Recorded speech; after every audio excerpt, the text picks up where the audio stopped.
సాంకేతిక మరియు సినిమాటోగ్రఫీ శాఖ మంత్రివర్యులు శ్రీ కందులు దుర్గేష్ గారికి, గౌరవనీయ ఎంపీ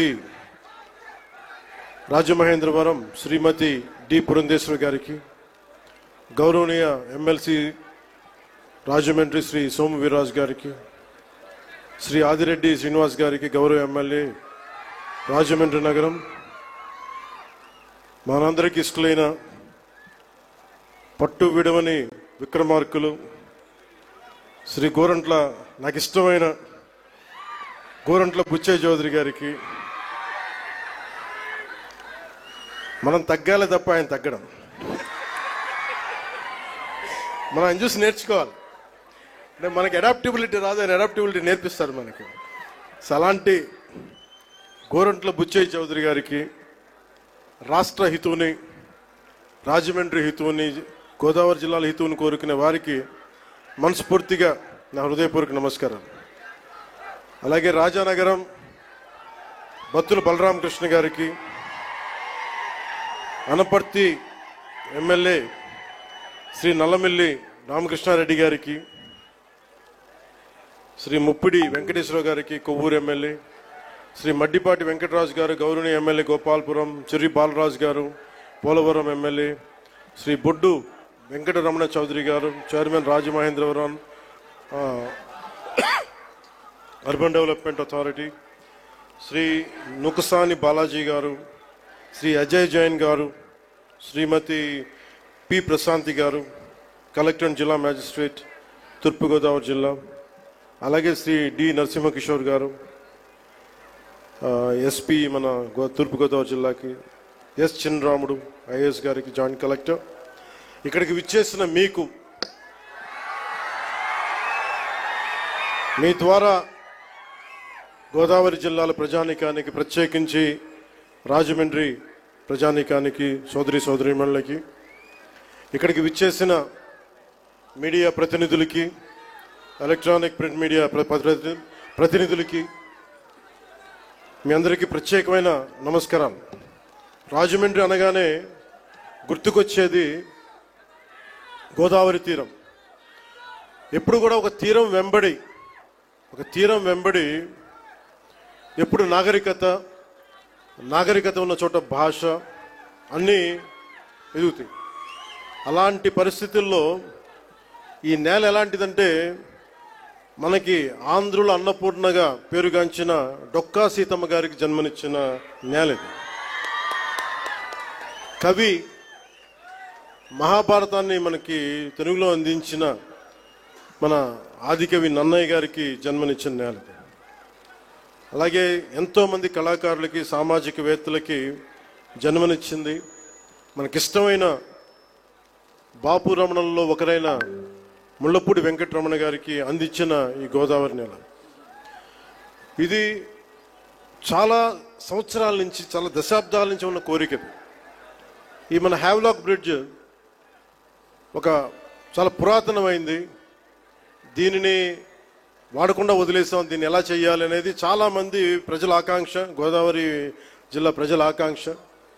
మనం అడిగిన వెంటనే దీన్ని ఒక టూరిజం కింద ఒక మంచి ప్రాజెక్ట్ చేయాలంటే ఈ రోజున ఇది ఒక్క ప్రాజెక్టేగా దాదాపు 430 కోట్ల రూపాయలు పెట్టి 7 ప్రాజెక్టులను ఈ రోజున ఆంధ్రప్రదేశ్ మొత్తం మీద పనులు ప్రారంభిస్తున్నాం. ఈ రోజున దాటి మీద కొన్ని ఏమో ఇవి ప్రణాళికలు సిద్ధం కావడం, కొన్ని ఏమో పనులు పూర్తి అవ్వడం, ఇలా చేస్తూ ఉన్నాం. దాంట్లో ముఖ్యమైనది ఈరోజు మనకి అఖండ గోదావరి ప్రాజెక్ట్. ఈ అఖండ గోదావరి ప్రాజెక్టులో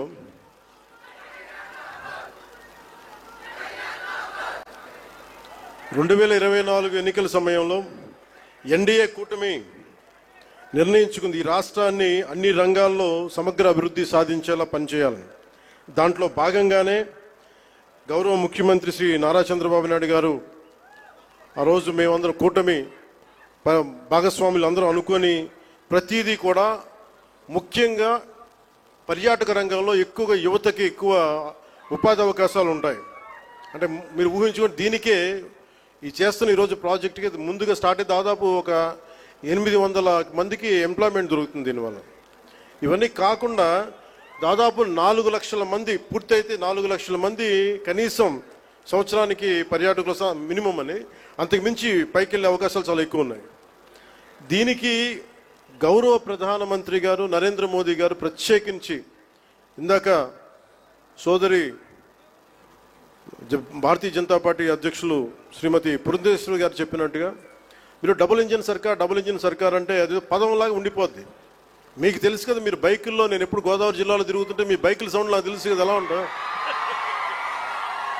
దారుణంగా ఉంటాయి. బైక్ సౌండ్ చెవులు చిల్లులు పడేలా ఉంటాయి. ఎందుకని మీరు కోరుకుంటారు? సీసీ ఎక్కువ ఉండాలి, పవర్ ఎక్కువ ఉండాలి ఇంజన్లో అని. పవర్ ఎంత ఎక్కువ ఉంటే ఇంజన్ అంత ముందుకెళ్తుంది.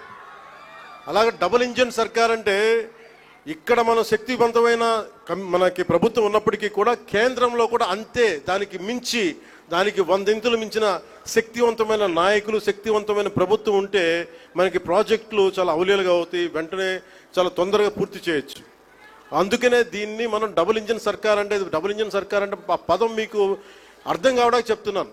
మీ బైకులు గుర్తుపెట్టుకోండి, వేగంతో ఎంత ముందుకెళ్తాం, కాకపోతే ఆ వేగం మనకి గమ్యానికి చేర్చేలా ఉండాలి. అందుకని అలాంటి చాలా ప్రత్యేకమైన గైడ్ లైన్స్ తోటి, ముఖ్యంగా ఈరోజు మనకి విచ్చేసిన మన టూరిజం శాఖ, కేంద్ర టూరిజం శాఖ మార్చులు గజేంద్ర సింగ్ షెకావత్ గారు ఈ రోజున మన స్టేట్కి మద్దతు ఇవ్వటం ఈరోజు మొదటిసారి కాదు. ఈ రోజున మనకి విశాఖ స్టీల్ ప్లాంట్ కూడా మనకి ఈ రోజున దాన్ని ప్రైవేటీకరణ కాకుండా కాపాడగలిగామంటే దానికి ముందస్తుగా దానికి మనకి బీజాలు చేసింది గజేంద్ర సింగ్ షెకావత్ గారు జలశక్తి మినిస్టర్గా ఉన్నప్పుడు. పోలవరం ప్రాజెక్ట్ని, sir I been telling you that how much you have understood Polavaram projects. అంటే పోలవరం ప్రాజెక్ట్ ఆయన మనకున్న, అంటే నిజంగా చెప్పాలంటే నాకు కూడా అంత డీటెయిల్డ్గా నేను అర్థం చేసుకోలేనేమో, కానీ ఆయన being a public servant, former public servant, ఆయన అర్థం చేసుకొని పోలవరం ప్రాజెక్ట్ని వెంటనే దాన్ని వర్క్ చేసి పెడితే, దానికి కావాల్సిన వర్క్ చేసి పెడితే ఈ రోజున ప్రైవేటీకరణ ఆకుండా ఉందంటే దానికి ఆయన వేసిన నాంది అంత బలమైంది. ఎప్పుడు Gajendra Singh Shekhawat ji always wants our Andhra Pradesh to be very progressive, to have a greater development, and he would like all the support which is needed, and he would extend that. This is not the first time, this is not going to be the last time. As long our NDA government continues, the growth will happen in a fast-paced manner. And we are grateful to you, sir. We are extremely grateful to you for the support you have extended. ముఖ్యంగా ఈ అఖండ గోదావరి ఈ Havelock బ్రిడ్జ్లో కానీ ఇదే river front అని చెప్తా ఉన్నాం మనం. ప్రత్యేకించి మనకి 974 కిలోమీటర్ల కోస్తా తీరం, కృష్ణా నదీ తీరం, గోదావరి, ఇంకా మన మన ఆంధ్రాకి వెళ్తే అనేక చిన్న చిన్న నదులు, నాగావళి, వంశధార, ఇట్లాంటి అన్నింటిలో కూడా ఎప్పుడు నదీ పరివాహక ప్రాంతాలు